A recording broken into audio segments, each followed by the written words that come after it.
ఎప్పుడో తెచ్చుకున్న పసుపు కొమ్మ మొక్కండి. చిన్నది. ఒక 5 ఏళ్ల కిందటిది. కానీ ప్రతి సంవత్సరం చెట్టు ఇలా బాగా పువ్వులవి పూస్తుంది. పసుపు కొమ్మలవిను. కిందన ఎప్పుడైతే చెట్టు ఎండిపోయిందో దుంపలు అప్పుడు కిందన దుంప తయారైపోతుందండి. దుంపలు చూసారు కదా ఎంత బాగున్నాయో.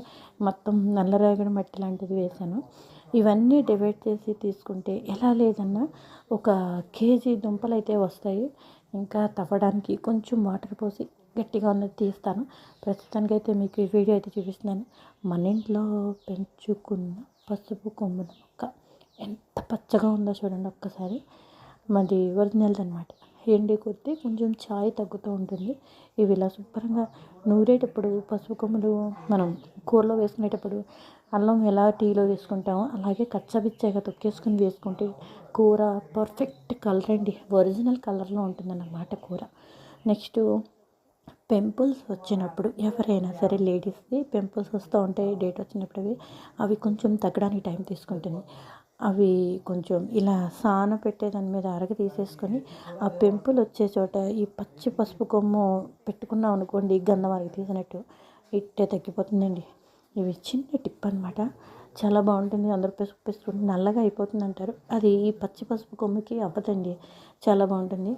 ఇదండి మా ఇంట్లో నేను పెంచుకున్న పసుపు కొమ్ముల చిన్న చెట్టు. చాలా చాలా బాగుంది. ఎప్పుడైనా సరే మన ఇంట్లో పూసిన పువ్వైనా ఇలా కాసిన కాయైనా పండైనా సరే ఒక రకమైన ఆనందం అన్నమాట. అది సొంత ఆనందం ఎలా ఉంటుందంటే ఈ విధంగా ఉంటుంది కదా. ఇదండి మా ఇంట్లో నేను ఇంకా కిందన ఒక మొక్క ఉంది.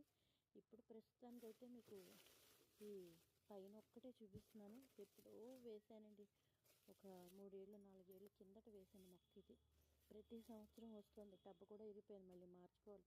ప్రతి సంవత్సరం ఇలాగే వస్తుంది. ఇలాగే నేను వేసేస్తున్నాను. ఇవన్నీ మొత్తం మొక్కలు పెద్ద పెద్ద వచ్చేసి పువ్వులు కూడా పూసేస్తాయి.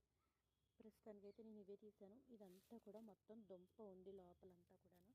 చూస్తున్నారు కదా. నేనైతే పింపుల్స్ వచ్చినప్పుడు అరగదీసుకొని తగ్గిపోతుంటా. ఇది హోమ్ మేడ్ వాళ్ళు